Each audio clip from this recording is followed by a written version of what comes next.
Narinig mo na ba ang agimat at mutyang ito ng kahoy pulupot?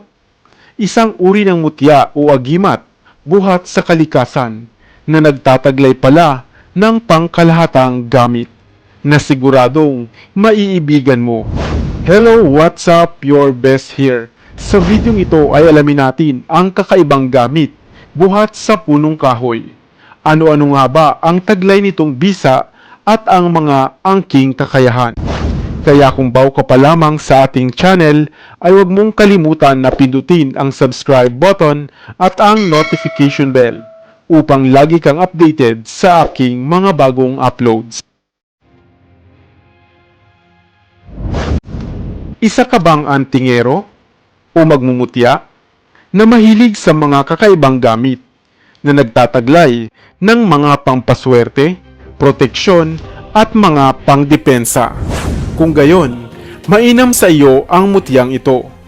Negosyante ka ba at naghahanap ng mabisang pampaswerte? Kung gayon, mainam din sa iyo ang mutyang ito. At hindi lang iyan, napakarami pang gamit ng mutyang kahoy pulupot. Iyan ang iisa-isahin natin. Ano nga ba ang mutyang kahoy pulupot? Ang mutyang ito ay isang sanga o katawan ng kahoy na animoy nakatali o nakabuhol. Napaka-rare o bibihira lamang matagpuan o masumpungan ang ganitong uri ng kahoy. Na kung ikaw ay papalarin o pagkakalooban nito, ay napakaswerte mo na. Ang mutyang kahoy pulupot ay isang kahoy o mutya ng kahoy na masasabing isang pangkalahatang gamit.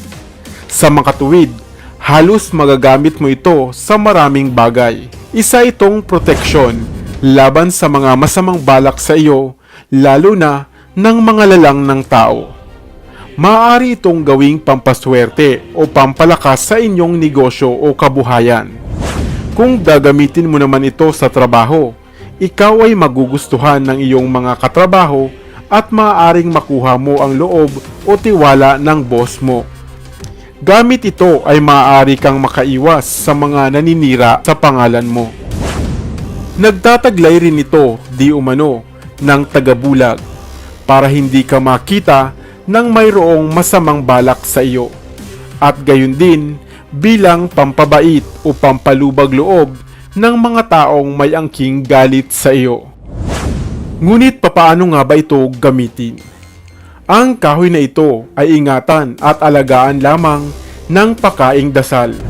At kung iyo itong maalagaan ng tama, lahat ng iyong hilingin dito ay tiyak mapapasa kamay mo.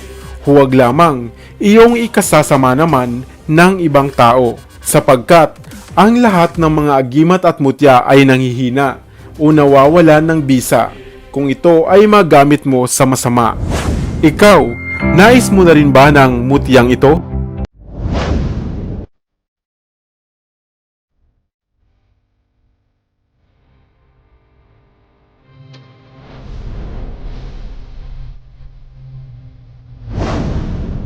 Hello, what's up? Your best here.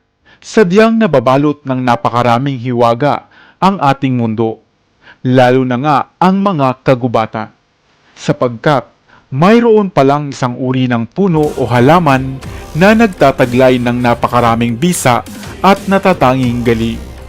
Ang kahoy ng tagupaypay. Iyan ang ating pag-uusapan.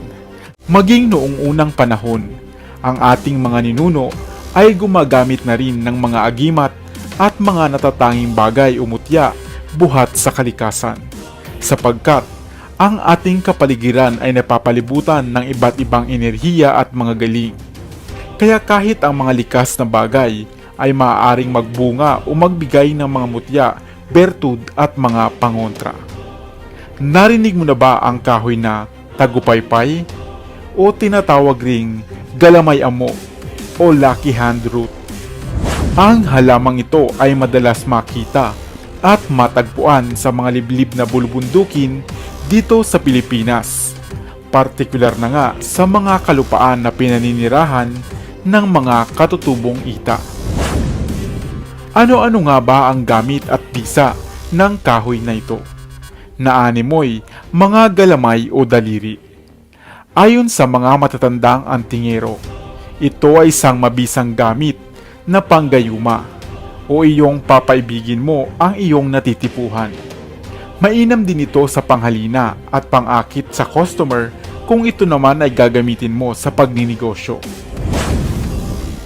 Mainam din itong pampaamo o pampabait sa inyong mga masungit at matigas na mga amo.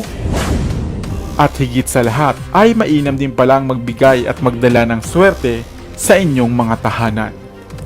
Maaari itong ilagay sa isang mumunting sisidlan o bote na may langis o lana bilang sangkap.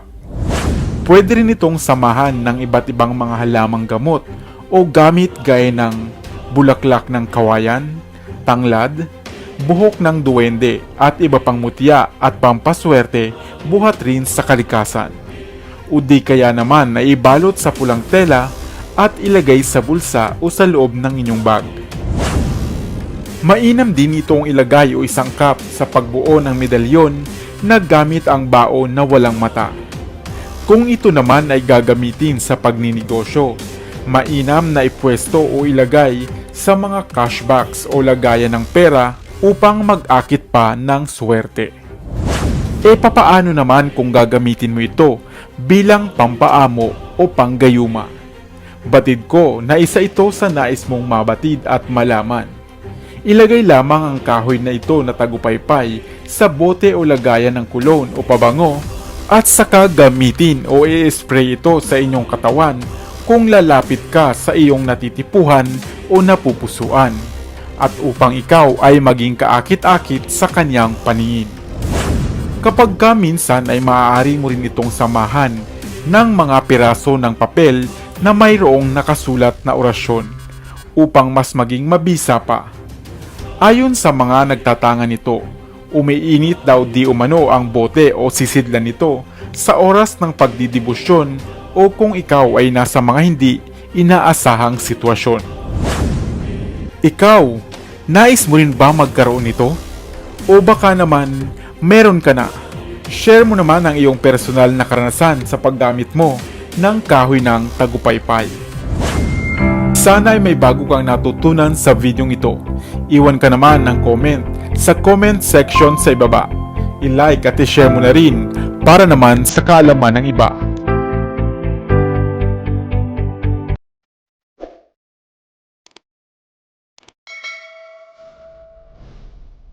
Para sa mga kakaibang kwento ng inspirasyon, kaalaman, hiwaga at misteryo, ako pa rin ang inyong lingkod, ang inyong best para sa Best TV.